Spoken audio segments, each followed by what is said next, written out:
It's just kind of a play on my own imagination as to where I've come from, who could have been before, who could have been suffering, who could have been happy.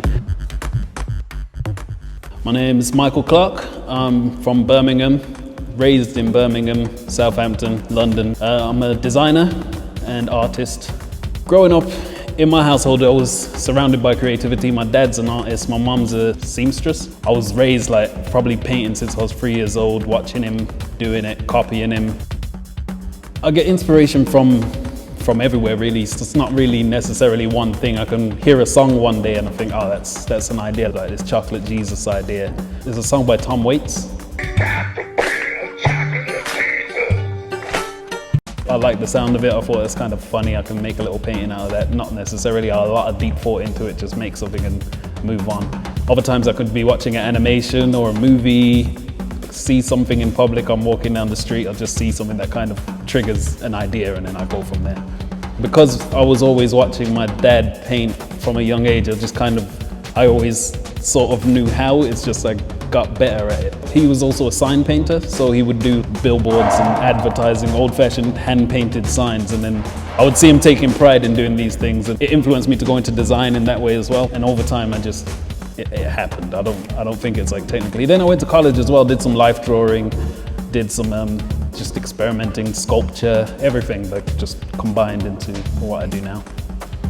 Selecting my subjects, it's not like I'll think of like, oh, I'm gonna maybe take a photograph of this person and then make a painting from it. I might do that. Other times I might just do a sketch from my head, make something up out of the blue. Lately I've been using a lot of AI to generate images and then photoshopping them after that. Then I'll paint that or even sculpt that. I'll build something up, an idea, or all these references that I naturally have. So sometimes I'll be like looking at Egyptian artifacts. Sometimes I might be looking at some toys, Funko Pops or whatever, and then I can combine those together with a sketchbook. Now I'll tend to combine them together with AI and then work from there. I've got 2 young children at home, and at the moment it's quite hard to juggle both painting, being a dad, and working. So I tend to just work whenever I get a chance. So if my boy goes down for a little nap or something, I might just take a minute to go and do some painting. In the night time, I'll probably get about 2 hours once they go to sleep and just get at some canvases or just do some sketching. Really, yeah, that's it. My exhibition in May, Dambala it's called. It's kind of, I want to inspire my boy really a lot. Like watching my dad when I was growing up, seeing him taking pride in doing these signs and stuff like that and putting them up in public. I'd like for my kids to come and see that kind of thing, you know, and just experience like this is art, this is something it's like a part of me, and I think that it's helped me in life, and I think I'd like to pass that on.